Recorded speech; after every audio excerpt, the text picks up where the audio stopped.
पुढचं महत्त्वाचा मुद्दा येतो काँग्रेसची महत्त्वाची अधिवेशनं. हे बघा 1885 ते 1947 याच कालखंडात काँग्रेसची संघटना होती. त्याच्यानंतर तो राजकीय पक्ष बनलेला आहे बघा. तर या संघटनेवरती जे काही या ठिकाणी संघटना म्हणून जे काही प्रश्न आलेले आहेत त्या मुद्द्यांवरती इथं काम करायचं आपल्याला. ठीक आहे. आता काँग्रेसचे 1885 ते 1947 या कालखंडात अधिवेशनं जर बघितले 47 आणि 15 तर 62-63 अधिवेशनं होतात बघा. पण सगळ्या अधिवेशनं काही लक्षात घेण्याची गरज नाही. जी वैशिष्ट्यपूर्ण अधिवेशनं आहे तीच अधिवेशनं लक्षात घेण्याची गरज आहे. मग जी वैशिष्ट्यपूर्ण अधिवेशनं आहे ती कुठली कुठली आणि काय वैशिष्ट्य आहे त्याचं ते लक्षात घ्यायचं बघा. पहिलं अधिवेशन हे मुंबईला पार पडलेलं 1885ला. ओमितचंद्र बॅनर्जी अध्यक्ष होते बघा. इथे प्रतिनिधी विचारतात 72 होते, त्यातले 26 एकट्या महाराष्ट्रातले होते. ठीक आहे.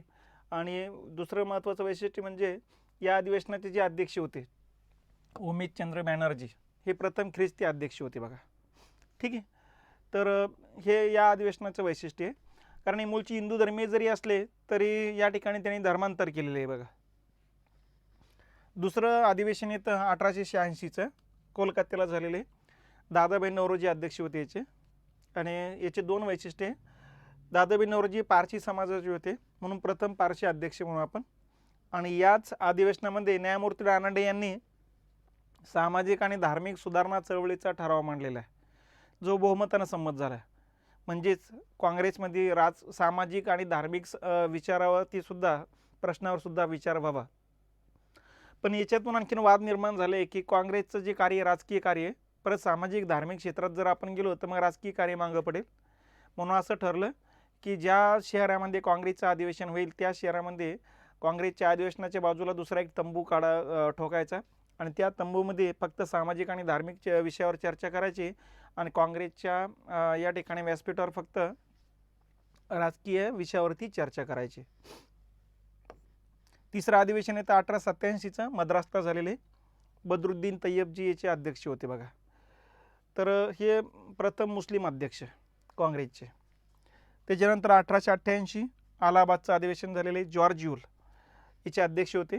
तर प्रथम गोरा अध्यक्ष किंवा प्रथम युरोपियन अध्यक्ष कोण तर जॉर्ज यूल होते बघा.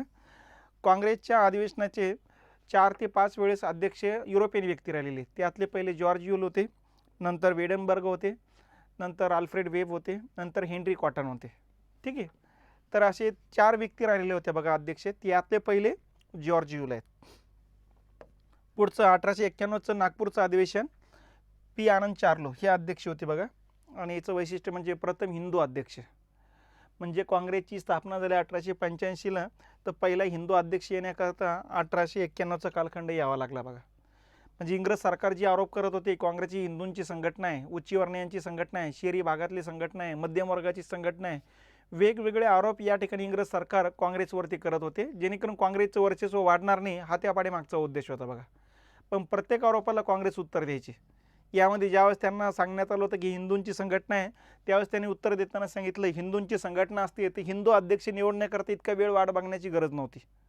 म्हणजे आमची ही सगळ्या धर्मियांची संघटना आहे म्हणून वेगवेगळ्या धर्मियांना आम्ही या ठिकाणी प्रतिनिधित्व देतोय. तर या अर्थानं या ठिकाणी लक्षात घ्यायचं आहे. पुढचं अधिवेशन आहे लाहोरचं 1900ला झालेले. याचे अध्यक्ष होते नारायण गणेश चंदावरकर म्हणजे NG चंदावरकर म्हणून. ठीक आहे. सर पदवीनं सन्मानित केलं होतं त्यांना. ठीक आहे. आणि हे प्रथम मराठी भाषिक अध्यक्ष होते बघा. तर या ठिकाणी महाराष्ट्रात जरी अधिवेशन झालं असलं तरी मराठी व्यक्ती अध्यक्ष नव्हते. दादाभाई नौरोजी बद्रुद्दीन तय्यबजी हे मुंबईचे होते परंतु हे मराठी भाषिक नव्हते. यांची भाषा आता या ठिकाणी आपण जर बघितली हिंदी भाषा किंवा उर्दू फारसी भाषा होती बघा. तर प्रथम मराठी भाषिक अध्यक्ष काँग्रेसचे कोण तर NG चंदावरकर. पुढचं अधिवेशन 1905चं बनारसचं आहे. गोपाळकृष्ण गोखले याचे अध्यक्ष होते. आणि या अधिवेशनातले 2-3 महत्त्वाचे वैशिष्ट्ये ठराव आहेत. बंगाल फाळणीचा निषेध करणारा ठराव या ठिकाणी करण्यात आलेला आहे बघा. कारण बंगालची फाळणी झाली होती या ठिकाणी. ठीक आहे. 16 ऑक्टोबर 1905ला लॉर्ड कर्झननं बंगालची फाळणी केली आणि हे अधिवेशन डिसेंबर महिन्यात होते बघा. म्हणून बंगालच्या फाळणीचा निषेध करण्यात आला. लॉर्ड कर्झनच्या सुद्धा साम्राज्यवादी वृत्तीचा निषेध करण्यात आलेला आहे. याच ठिकाणी भाषण करताना गोपाळकृष्ण गोखलेंनी कर्झनची तुलना औरंगजेब सोबत करताना दिसतात बघा. ठीक आहे. याच ठिकाणी मग लक्षात आलं आहे की अर्ज विनंतीच्या मार्गाने बंगालची फाळणी रद्द होणार नाही आणि यासाठी मग चतुसूत्रीच्या ठरावाचा अंमलबजावणी करण्याशिवाय पर्याय नव्हता. म्हणून या ठिकाणी चतुसूत्रीचा ठराव संमत करण्यात आला.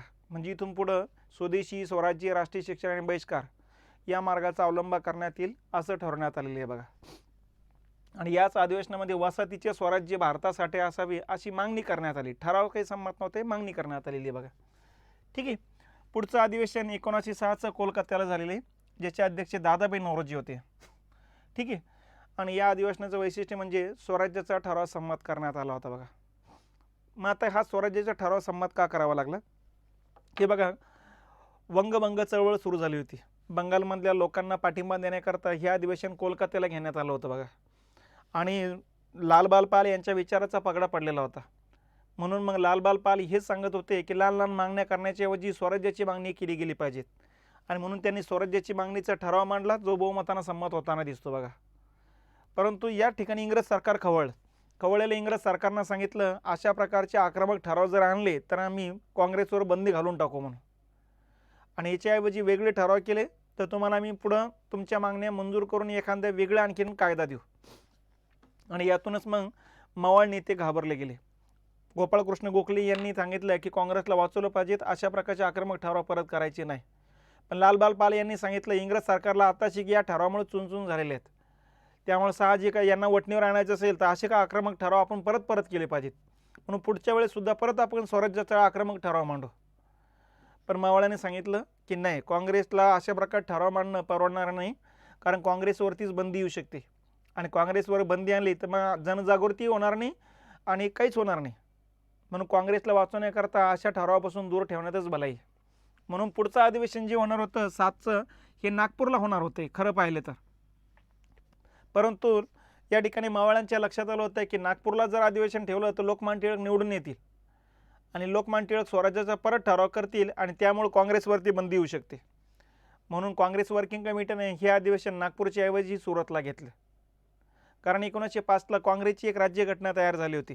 ज्या प्रांतात अधिवेशन होईल त्या प्रांताच्या व्यक्तीला अध्यक्षपदाकरता उभं राहता येणार नव्हतं बघा. म्हणून सुरतला अधिवेशन झालं तर हे मुंबई इलाख्यात होणार होतं आणि मुंबई इलाख्यामध्ये या ठिकाणी पुणे येत होतं आणि पुण्याचे लोकमान्य टिळक होते, त्यामुळे लोकमान्य टिळकांचा पत्ता ऑटोमॅटिकली कट होणार होता. म्हणून हे अधिवेशन सुरतला घेण्यात आलं होतं बघा.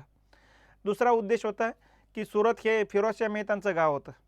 फिरोजशाह मेहतांना काही निवडणुकीसाठी उभं राहता येणार नव्हतं, पण त्यांनी हमी घेतली होती की मवाळांचा नेता जो असेल तो मी निवडून आणेल म्हणून हे अधिवेशन नागपूरच्या ऐवजी सुरतला घेतलं. आणि मग रासबिहारी घोष जे काही मावळांचे नेते होते ते फिरोजशाह मेहताने निवडून आणले. तर दुसऱ्या बाजूला लोकमान्य टिळकांना काही उभं राहता नव्हते येणार, म्हणून त्यांनी लाला लजपत रायचं नाव सुचवलं, पण ते पराभूत झालेत बघा. अशा पद्धतीनं मग मावळ नेत्यांनी स्वतःकडं या ठिकाणी काँग्रेसचं अधिवेशनाचं धुरा सांभाळली आणि त्या ठिकाणी लालबाल पाल या नेत्यांना व्यासपीठावर संधी पण दिली नाही, बोलण्यासाठी संधी दिलेली नाही.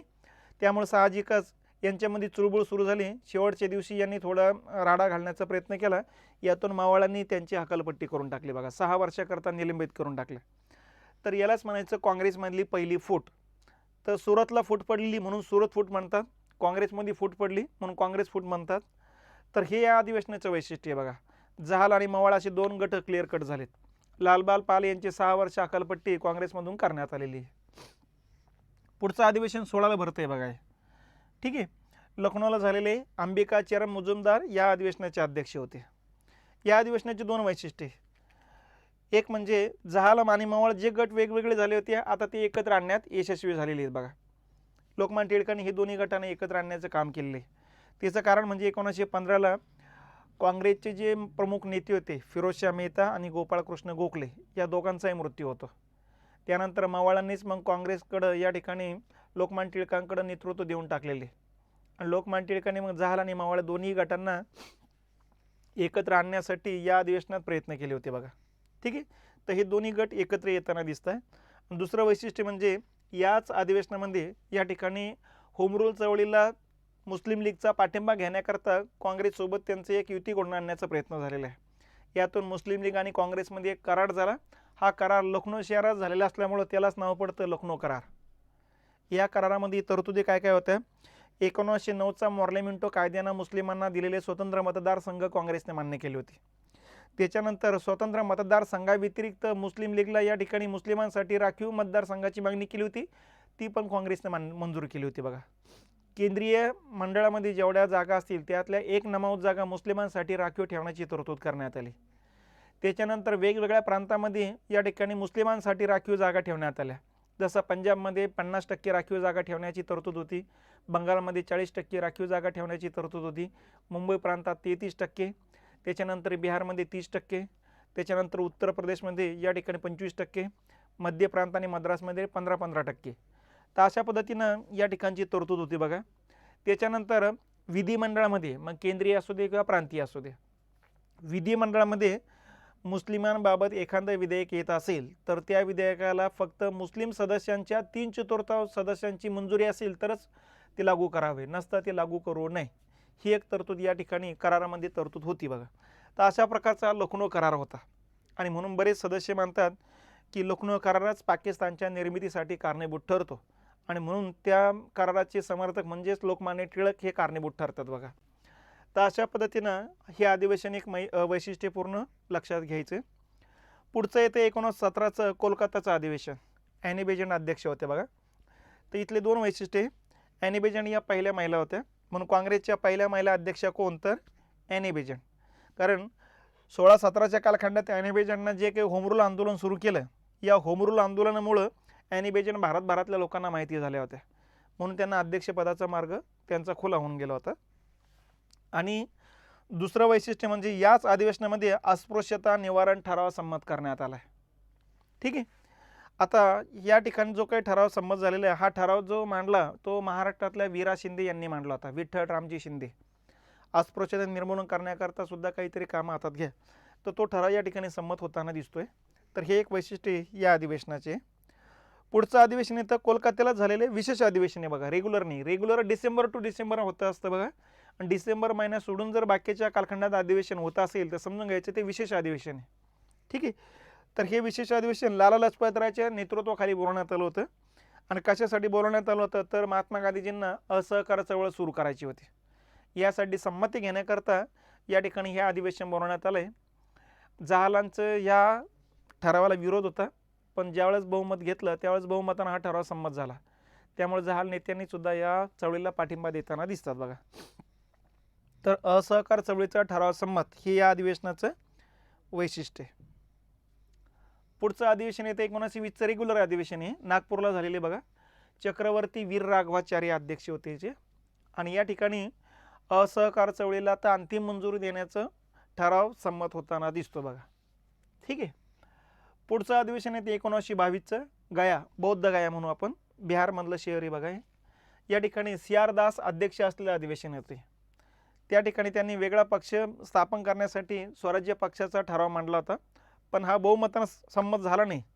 आणि संमत न झाल्यामुळं अध्यक्षपदाचा राजीनामा त्यांना देऊन टाकला आणि 1 जानेवारी 1923ला स्वराज्य पार्टी नावाचा पक्ष अलाहाबादला स्थापन केला. तर हे एक महत्त्वाचा मुद्दा या ठिकाणी लक्षात घ्यायचा. पुढचं अधिवेशन 1923चं आहे, दिल्लीला झालेलं आहे. मौलाना आझाद या ठिकाणी अध्यक्ष होते. आणि वैशिष्ट्य म्हणजे सर्वात कमी वयाचे अध्यक्ष, जवळपास वयाच्या 35व्या वर्षी ते पदावर येताना दिसतात बघा. तर सर्वात कमी वयाचे अध्यक्ष कोण तर मौलाना आझाद होते. तर आतापर्यंत म्हणजे 47 पर्यंत जेवढे काँग्रेसचे अध्यक्ष झाले त्यामध्ये सर्वात तरुण हे होते बघा. आणि या अधिवेशनाला 2023ला 100 वर्षे होत आहे, त्यामुळे हे लक्षात घ्या. पुढे 1924चं अधिवेशन बेळगावला झालेले, महात्मा गांधीचे अध्यक्ष होते बघा. आता वैशिष्ट्य काय तर महात्मा गांधीजींच्या कालखंडामध्ये 1920 ते 47 पर्यंत महात्मा गांधीजी अध्यक्ष राहू शकत होते, परंतु महात्मा गांधीजींनी अध्यक्षपद स्वतःकडे ठेवलेलं नाही बघा. ठीक आहे. बळजबरीनं कार्यकर्त्यांनी त्यांना अध्यक्षपदावर बसवलेलं अधिवेशन म्हणून हे अधिवेशन ओळखलं जात असतं. म्हणून एक वेळेस प्रश्न होता, खालीलपैकी कोणती व्यक्ती एकदाही काँग्रेसचे अध्यक्ष राहिलेले नाही, तर लोकमान्य टिळक उत्तर होतं. तर त्यावेळेस महात्मा गांधीजी एकदा राहिलेली हे लक्षात यावं याकरता हे अधिवेशन लक्षात घ्यायचं. आणि याला पुढच्या वर्षी 100 वर्षे होते आणखीन 24ला, तर त्यामुळं त्या हिशोबाने लक्षात ठेवा. त्यानंतर 25चं अधिवेशन येतं आहे, कानपूरला झालेले, सरोजिनी नायडू अध्यक्ष होते बघा. आणि वैशिष्ट्य आपल्याला माहिती आहे, पहिल्या भारतीय महिला अध्यक्ष म्हणता येईल. ठीक आहे. पहिल्या महिला अध्यक्ष विचारत ॲनी बेझंट आहे आणि प्रथम भारतीय महिला अध्यक्ष विचारलं तर सरोजिनी नायडू, कानपूरचं अधिवेशन.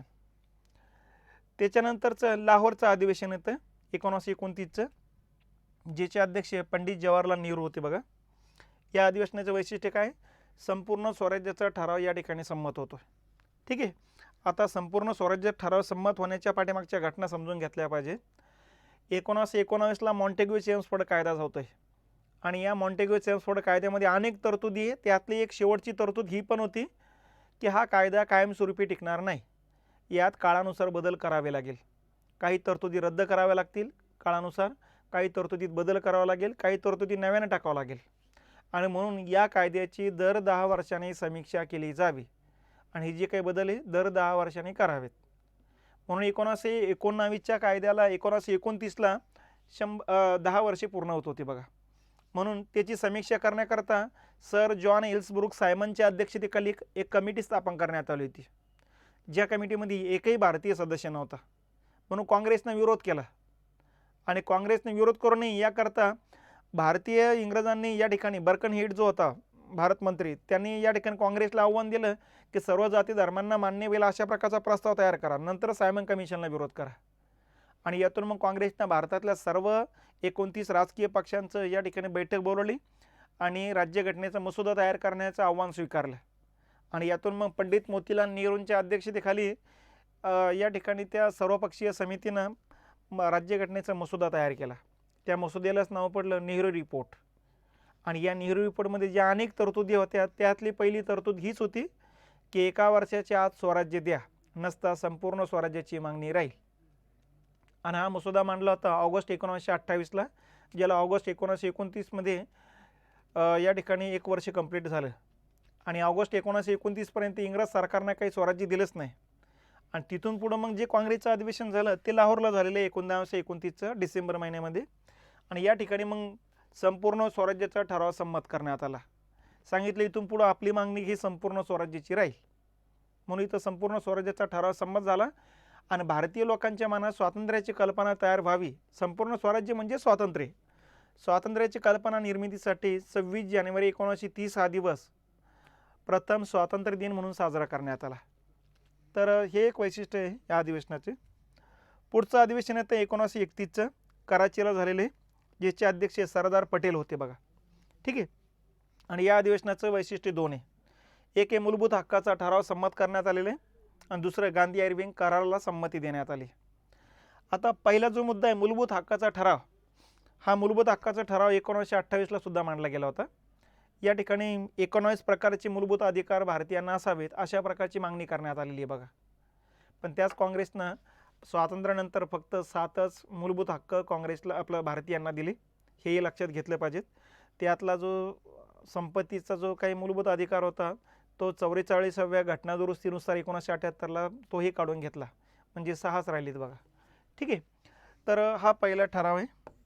आणि दुसरा होता गांधी आयर्विंग करार झाला होता 5 मार्च 31ला. सविनय कायदेभंग चळवळी स्थगित करण्याकरता दिल्लीमध्ये तुरुंगामध्ये आयर्विन आणि गांधीजींनी चर्चा करून करार केला होता. या कराराला संमती या अधिवेशनात देण्यात आलेली. पुढचं येतं 1936चं अधिवेशन, जे फैजपूरला झालेले आहे. याचे अध्यक्ष पंडित जवाहरलाल नेहरूच होते बघा. आणि वैशिष्ट्य 2 आहे. प्रथम ग्रामीण भागातील अधिवेशन आहे, कारण 1936ला अखिल भारतीय किसान सभा नावाची जी संस्था स्थापन झाली होती, हिच्या सभेमध्ये लाखो लोक होते, जेवढे काँग्रेसच्या व्यासपीठावर दिसायचे नाही. म्हणून या ठिकाणी त्यांच्या लक्षात आलं की ग्रामीण भागात जाणं गरजेचं आहे. म्हणून भारतातलं काँग्रेसचं ग्रामीण भागातलं पहिलं अधिवेशन म्हणून हे अधिवेशन ओळखलं जात असतं. आणि दुसरं वैशिष्ट्य म्हणजे स्वातंत्र्यानंतर आर्थिक नियोजनाचा ठराव संमत करण्यात आला. म्हणजे या ठिकाणी 1929ला जागतिक महामंदी आली होती. या महामंदीच्या कालखंडामध्ये जगभरातल्या अर्थव्यवस्था कोलॅप्स झाल्या होत्या, पण रशियाचा विकास दर 10-12% वाढत चालला होता. मग जगातल्या सगळ्या लोकांचं लक्ष रशियाकडे लागलं होतं. याच कालखंडात काँग्रेसचे एक नेते जवाहरलाल नेहरू या ठिकाणी, जवाहरलाल नेहरू म्हणजे पंडित जवाहरलाल नेहरू या ठिकाणी रशियाच्या दौऱ्यावर गेले बघा. आणि तिथलं त्याने आर्थिक नियोजन बघितलं, तिथल्या 4-4 वर्षाची योजना बघितल्यात त्याने. आणि त्या विचारानं भारूनच मग त्यांनी भारतात येऊन काँग्रेसच्या नेत्यांना सांगितलं की भारतातलं सुद्धा गरिबी, दारिद्र्य, बेरोजगारी दूर करायचं असेल तर भारतातसुद्धा आर्थिक नियोजनं आपण राबवायला पाहिजेत. म्हणून या अधिवेशनात त्यांनी स्वातंत्र्यानंतरच नियोजन लागू करता येणार होतं, म्हणून स्वातंत्र्यानंतर आर्थिक नियोजन लागू करण्याचा ठराव संमत झाला. ठीक आहे. म्हणून पुढं 47ला भारताला स्वातंत्र्य मिळाल्यानंतर काँग्रेस वर्किंग कमिटीनं या ठरावाची आठवण करून दिली आणि त्यानुसार मग पंडित जवाहरलाल नेहरूंनी 15 मार्च 1950ला या ठिकाणी राष्ट्रीय नियोजन मंडळाची स्थापना करून पंचवार्षिक योजना राबवायला सुरुवात केली आहे बघा. ठीक आहे. पुढचं येते 1938चं अधिवेशन. हरिपुरा गुजरातमध्ये झालेले. सुभाषचंद्र बोस अध्यक्ष होते आणि इथं पंडित नेहरूंच्या अध्यक्षतेखाली राष्ट्रीय नियोजन समितीची स्थापना करण्यात आली. म्हणजे सुभाषचंद्र बोस यांचं म्हणणं होतं की स्वातंत्र्यानंतर जे काही आर्थिक नियोजन लागू करायचं आहे त्याच्यासाठीचा प्लॅन आपण आतापासूनच केला पाहिजे. म्हणून राष्ट्रीय नियोजन मंडळ पंडित नेहरूंच्या अध्यक्षतेखाली स्थापन केले आणि मग कशा बाबत अंमलबजावणी करायची, कोणत्या मार्गाने करायची याबाबत विचार करण्यासाठी ही समिती होती बघा. या समितीने पुढे 10 ते 12 वर्षे विचार करून वेगवेगळ्या क्षेत्राबद्दलची इत्यंभूत माहिती जमा केली 25 क्षेत्राबाबतची आणि हे 25 रिपोर्ट काँग्रेसला सादर केले बघा. या 25 रिपोर्टचीच अंमलबजावणी पुढे पंचवार्षिक योजनेच्या रूपाने सरकारनं करताना दिसतात. पुढचं 1939चं अधिवेशन आहे त्रिपुरीला झालेलं आहे. त्रिपुरी मध्य प्रदेशमध्ये येते. सुभाषचंद्र बोस याचे अध्यक्ष होते बघा. ठीक आहे. आणि या ठिकाणी साम्राज्यवाद विरोधी ठराव संमत झालेला आहे. म्हणजे 1939ला हे डिसेंबर महिन्यातलं अधिवेशन आहे. डिसेंबर महिन्याच्या अगोदर सप्टेंबर महिन्यामध्ये दुसऱ्या महायुद्धाला सुरुवात होते बघा. आणि दुसरं महायुद्ध कशासाठी चालू आहे तर नवीन निर्माण झालेले इटाली आणि जर्मनीकडे वसाहती नव्हत्या. सगळ्या वसाहती इंग्लंड आणि फ्रान्सकडे होत्या. त्यांच्या हातातून हिसकावून घेण्याकरता ही युद्ध सुरू झालं. म्हणजे थोडक्यात यांना साम्राज्यवाद टिकवायचं होतं आणि यांना नवीन साम्राज्य निर्माण करायचं होतं. म्हणून या साम्राज्यवादाचा निषेध या ठिकाणी करण्यात आलेला आहे. ठीक आहे. तर हे वैशिष्ट्य आहे. दुसरं वैशिष्ट्य काय आहे सुभाषचंद्र बोसची नावाची घोषणा या ठिकाणी महात्मा गांधीजींनी 1938च्या अधिवेशनात केली होती. ते बहुमताने निवडून पण आले होते. पण 1939ला महात्मा गांधीजींनी पट्टाभी सीतारामय्याच्या नावाची घोषणा केली. पण काँग्रेसच्या नेत्यांमध्ये नाराजी. कारण पट्टाभी सीतारामय्याचं काँग्रेसमध्ये किंवा देशासाठी योगदान काही फारसं नाही आहे. त्यांच्यापेक्षा चांगले योगदान असलेले नेते आहेत. त्यांना अध्यक्षपदाकरता या ठिकाणी नाव सुचवलं पाहिजे होतं. म्हणून मग बाकीचे बरेच नेते नाराज झाले. त्याने सुभाषचंद्र बोसला सांगितलं तुम्ही उभं राहा, आम्ही तुमच्या पाठीशी आहोत. आणि मग पट्टाभी सीतारामय्या उभे राहिले आणि सुभाषचंद्र बोसनं पण फॉर्म भरला. त्यामुळे अटीतटीची लढाई झाली. यामध्ये सुभाषचंद्र बोस निवडून आले. सुभाषचंद्र बोस निवडून आल्यानंतर मग महात्मा गांधीजींच्या लक्षात आलं की आपलं कोणी ऐकूनही लागले. मग यांच्यासोबत न बोलणंच बरं आहे. आणि म्हणून काँग्रेसच्या नेत्यांसोबत या ठिकाणी महात्मा गांधीजींनी अबोला धरला. बोलणं टाळायला सुरुवात केली. पण सगळ्या नेत्यांना माहिती आहे महात्मा गांधीजींच्या पाठीमागं पब्लिक आहे. आपल्याला जर बाजूला पडलं राजकारणातून तर आपण परत ट्रॅकवरती येण्याची शक्यता नाही. म्हणून सगळ्यांनी हे दाखवायला सुरुवात केली की आम्ही तुमच्या गटातले आहोत. सुभाषचंद्र बोसशी आमचा काही संबंध नाही. आणि शेवटी मग राहिलं सुभाषचंद्र बोस एकटेच. मग त्यांची भावना ही होती की आपल्याला पाठिंबा देणारे लोक आपल्यासोबतच नसेल तर मग अध्यक्षपद स्वीकारण्यात काही अर्थ नाही. म्हणून त्याने काँग्रेसचा राजीनामा देऊन टाकला आणि फॉरवर्ड ब्लॉक नावाचा वेगळा पक्ष त्यांनी काढलेला आहे. म्हणून मग या अधिवेशनाचं या ठिकाणी हंगामी अध्यक्ष म्हणून राजेंद्र प्रसाद यांना या ठिकाणी ज्येष्ठ सदस्य म्हणून नियुक्ती देण्यात आली होती बघा. निवडून आले असले सुभाषचंद्र बोस तर प्रत्यक्ष कारभार 3 दिवसाचा जो हँडल केला तो राजेंद्र प्रसाद यांनी हँडल केलेला आहे बघा. पुढं 1942चं मुंबईचं अधिवेशन हे विशेष अधिवेशन आहे. कारण 7, 8 आणि 9 ऑगस्टला झालेले आहे बघा. मौलाना आझाद अध्यक्ष होते आणि हे विशेष अधिवेशन भारत छोडो चळवळ सुरू करण्यासाठी बोलवण्यात आलं होतं बघा. ठीक आहे. त्याच्यानंतर पुढचं अधिवेशन येतं 1946चं. 46चं जे अधिवेशन आहे मेरठला झालेलं आहे. ज्याचे अध्यक्ष JP कृपलानी होते. आणि 47चं अधिवेशन दिल्लीला झालं ज्याचे अध्यक्ष डॉक्टर राजेंद्र प्रसाद होते. आता या अधिवेशनाचं वैशिष्ट्य काय ते लक्षात घ्या. एक वेळेस प्रश्न असा येऊन गेला आहे की भारताला स्वातंत्र्य मिळाले त्यावेळेस काँग्रेसचे अध्यक्ष कोण होते. आपण काय विचार करतो स्वातंत्र्य मिळाले 47ला आणि त्यावेळेचे अध्यक्ष मग राजेंद्र प्रसाद होते. तर असं नाही. आता हे नेहमी लक्षात ठेवा. अधिवेशन होतात डिसेंबर महिन्यात आणि हे अध्यक्ष असतात पुढच्या डिसेंबरपर्यंत नवीन अध्यक्ष येईपर्यंत. मग हे नवीन अध्यक्ष निवडले यांच्याकडे सूत्र दिले की इथून पुढे हे अध्यक्ष पुढचे 1 वर्षभर राहणार. तर भारताला जे स्वातंत्र्य मिळालं 15 ऑगस्टला मिळालेलं आहे बघा. 15 ऑगस्ट 1947ला म्हणजे यांच्या दरम्यान मिळालं. म्हणजे या कालखंडात अध्यक्ष JP कृपलानीच होते. म्हणून भारताला स्वातंत्र्य मिळालं तेव्हा काँग्रेसचे अध्यक्ष कोण होते तर JP कृपलानी होते. ठीक आहे. आणि जर प्रश्न आला भारताला स्वातंत्र्य मिळाले त्या वर्षीच्या अधिवेशनाचे अध्यक्ष कोण, तर राजेंद्र प्रसाद. तर या पद्धतीनं हे मुद्दे लक्षात ठेवायचे. तर हे झाले काँग्रेसचे महत्त्वाचे अधिवेशनं. अशी अधिवेशनं किती आहेत, वैशिष्ट्यपूर्ण अधिवेशनं येतात 25. एवढ्याच अधिवेशने एकदा दोनदा करा, समजून उमजून घ्या आणि मग यांच्या भोवती एक कुठतरी प्रश्न राहू शकतो. आता जे प्रकरण आपण बघितलेले राष्ट्रवाद, राष्ट्रवादाची उदयाची कारणे, त्यानंतर भारतातील प्रमुख राजकीय संघटना, काँग्रेसच्या स्थापनेचा इतिहास, काँग्रेसची ध्येय धोरणे, पहिल्या अधिवेशनातील ठराव, त्यानंतर काँग्रेसचे 3 टप्पे बघितलेत, मवाळमतवादी, जहालमतवादी, गांधीमतवादी, आणि त्यानंतर मग काँग्रेसचे महत्त्वाचे अधिवेशनं बघितले. या सगळ्या मुद्द्यांवरती प्रश्न कसे येतात किंवा येऊ शकतात याबद्दल आपण काही प्रश्न घेणार आहोत. पहिला प्रश्न आहे 1883 मध्ये कायदेमंडळात सादर झालेल्या इल्बर्ट बिल विधेयकामुळं काय होणार होतं, कायद्याने इंग्रजांना संरक्षण मिळणार होते का, नाही. कायद्याने भारतीयांना संरक्षण देण्यात आलं का, अजिबात नाही. सर्वांना समान गुन्ह्यासाठी समान शिक्षेची तरतूद, यस, हा मुद्दा होता. भारतीयांना न्याय आणि इंग्रजांवरती अन्याय असं नाही. तर हा मुद्दा या ठिकाणी आहे. इल्बर्ट बिल यासाठी मांडण्यात आलं होतं बघा, कारण कायद्यामध्ये जो भेदभाव होता हा भेदभाव दूर करणे हा या इल्बर्ट बिलचा या ठिकाणी प्रमुख उद्देश मानला जातो बघा. ठीक आहे, हा पहिला मुद्दा येतो. दुसरा मुद्दा येतो काळक्रमानुसार स्थापन झालेल्या भारतातील प्रमुख राजकीय संघटनांचा क्रम सांगा. ठीक आहे, काळक्रमानुसार स्थापन झालेल्या ज्या राजकीय संघटना आहे, इथं अ ब क ड 4 संघटना दिलेल्या आहेत. स्थापनेचा क्रम कोणता कोणता आहे तो लक्षात घ्यायचा आहे आपल्याला.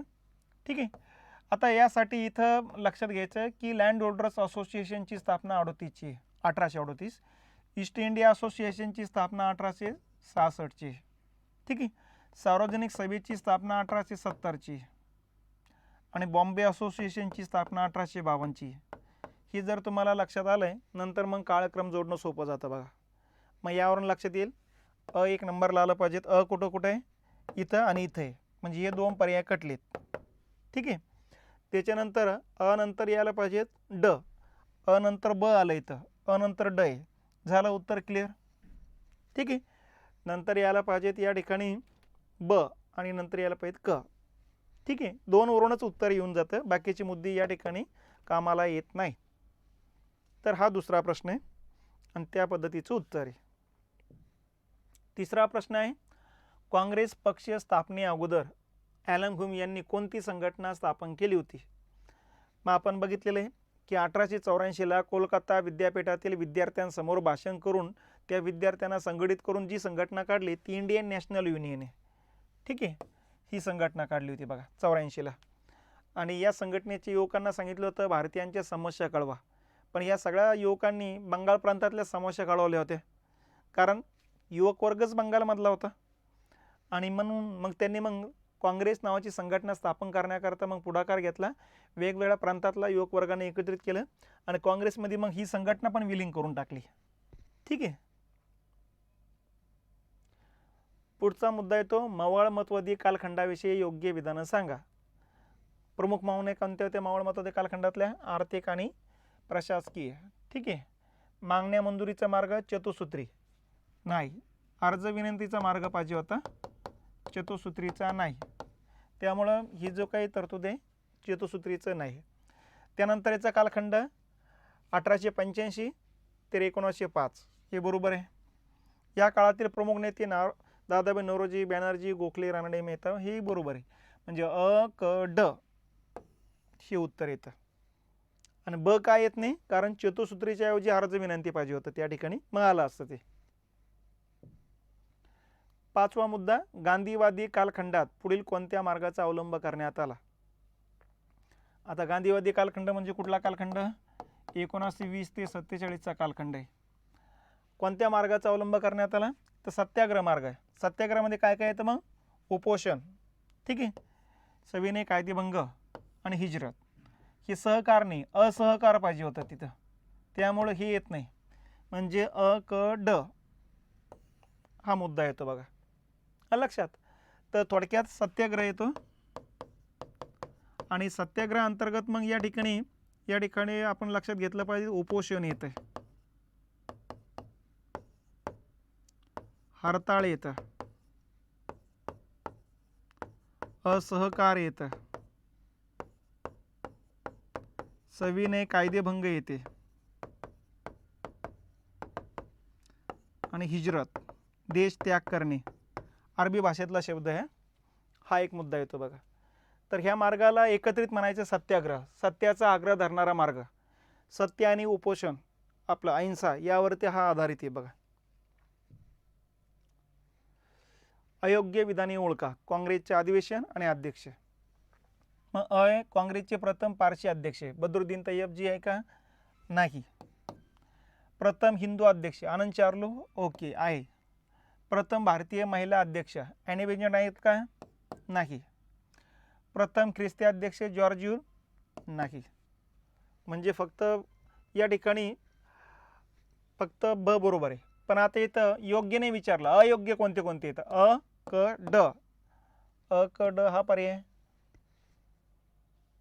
ठीक आहे. आता काय असायला पाहिजे होतं योग्य काय काय बघा. काँग्रेसचे प्रथम पारशी अध्यक्ष या ठिकाणी बद्रुद्दीन तय्यबजीनी हे प्रथम मुस्लिम अध्यक्ष बघा. प्रथम पारशी अध्यक्ष म्हटलं की दादाभाई नौरोजी यायला पाहिजेत.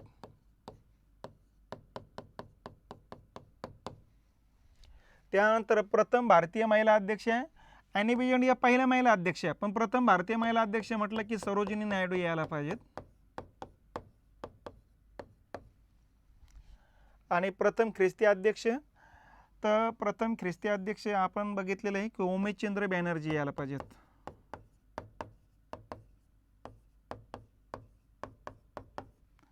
हां, प्रथम युरोपियन असतं तर मग जॉर्ज यूल बरोबर असते बघा. तर असा हा प्रश्न आहे. पुढचा प्रश्न आहे, खालीलपैकी कोलकाता येथे पार पडलेल्या अधिवेशनात कोणते ठराव संमत झालेले आहेत? आता हे सगळे कोलकात्याला झालेले अधिवेशन आहेत बघा. 1880चं, 1906चं, 1917चं, 1920चं. तर इथं जे ठराव संमत झालेले कोणते कोणते, तर 1880ला सामाजिक सुधारणाचा ठराव बरोबर एकदम, न्यायमूर्ती रानडेंनी मांडला होता. 1906च्या स्वराज्याचा ठराव आहे, एकदम बरोबर आहे. दादाभाई नौरोजी अध्यक्ष होते, पण हा ठराव केल्यामुळे इंग्रज सरकार नाराज होताना दिसले होते बघा. 1917चा अस्पृश्यता निवारण ठराव आहे, हेही बरोबर आहे. ॲनी बेझंट अध्यक्ष होते. वीरा शिंदे यांनी हा ठराव मांडला होता, तोही संमत झाला होता.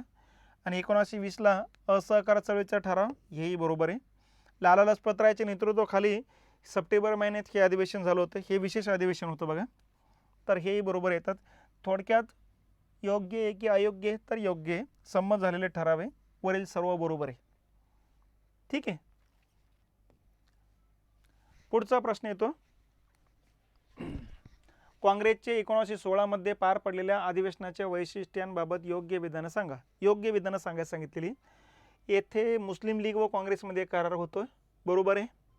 या अधिवेशनाचे अध्यक्ष ॲनी बेझंट होते का? नाही. अंबिका चरण मुजुमदार होते. ठीक आहे. इथे जहाल मावळ गट एकत्र आले, तर हे 16चं अधिवेशन आहे, तर इथं जहाल मावळ गट एकत्र येतात, बरोबर आहे. आणि हे अधिवेशन लखनौला पार पडले, हेही बरोबर आहे. म्हणजे अ क ड हा पर्याय उत्तर आहे. आता याचे अध्यक्ष ॲनी बेझंट नव्हते, तर अंबिका चरण मुजुमदार होते.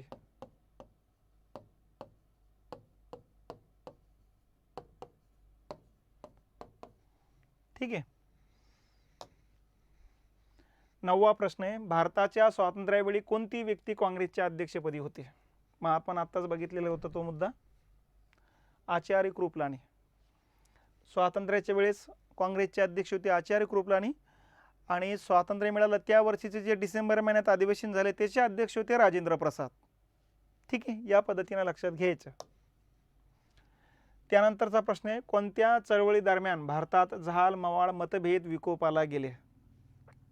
हे बघा, काँग्रेसमध्ये जी फूट पडली तोच कालखंड आहे की वाद विकोपाला गेले होते. ते 1906-07चा कालखंड आहे बघा. आणि 1906-07च्या कालखंडामध्ये कोणतं आंदोलन चालू होतं, तर वंगभंग आंदोलन चालू होतं. वंगभंग आंदोलनाचा कालखंड 1905 ते 11. होमरूल चळवळीचा कालखंड 1916 ते 17. आणि असहकार चळवळीचा कालखंड येतो 1920 ते 22. सविनय कायदेभंग चळवळीचा कालखंड येतो 1930 ते 34. मग यावरून लक्षात येऊन जाईल की हे दुसऱ्या क्रमांकाचं उत्तर या प्रश्नाचे आहे. पुढचा प्रश्न आहे, अयोग्य जोडी ओळखा. एका बाजूला राजकीय पक्ष दिले, संघटना दिलेत आणि त्यांच्या स्थापनेचं वर्ष दिलेले बघा. हिंदू महासभा स्थापना 1915 बरोबर आहे. मुंबईला झालेली पंडित मदन मोहन मालवीय यांनी स्थापना केलेली. मुस्लिम लीग 1906 या ठिकाणी हेही बरोबर आहे. ढाक्याला नवाब सलीमुल्ला आगा खान आणि मोहसिन उल मुल्क यांनी स्थापना केलेली. खिलाफत लीग 1919 हेही बरोबर आहे. दिल्ली या ठिकाणी अली बंधूंच्या नेतृत्वाखाली खिलाफत लीगची स्थापना झालेली आहे. आणि स्वराज्य संघाची स्थापना 1922 हे चूक आहे. इथं आपल्याला अयोग्य ओळखा सांगितलं, याचा अर्थ उत्तर काय मग 4 नंबर आहे. आता ही स्वराज्य संघाची स्थापना, स्वराज्य पक्ष असतात 1923 असतं, पण हे स्वराज्य पक्ष पण नाही आहे, हे स्वराज्य संघ आहे. याचा अर्थ स्वराज्य संघ म्हणजेच होम रूल लीग. आणि होम रूल लीगची स्थापना 1915ची ॲनी बेझंट आणि लोकमान्य टिळक यांनी स्थापना केलेली आहे बघा. या होम रूल लीगलाच मराठीत म्हणायचं स्वराज्य संघ. त्यामुळं उत्तर आपलं अयोग्य कोणतं असेल तर हा मुद्दा अयोग्य आहे. ठीक आहे. हा शेवटचा मुद्दा येईल. काँग्रेस अधिवेशनाचे पहिले युरोपियन अध्यक्ष कोण होते? तर आपण आत्ताच बघितलं होतं, हे सगळ्या अध्यक्षपदी राहिलेले आहेत रिपन सोडून. वेबसुद्धा अध्यक्षपदी होता, वेडनबर्ग होता, हेनरी कॉटन होते. एवढ्या व्यक्ती ह्या अध्यक्षपदी राहिल्या होत्या. यातले पहिले कोण असेल? जॉर्ज ह्यूल होते. ठीक आहे. तर हे एवढे प्रश्न या प्रकरणावरती आलेले आहेत किंवा या प्रकारचे येऊ शकतात.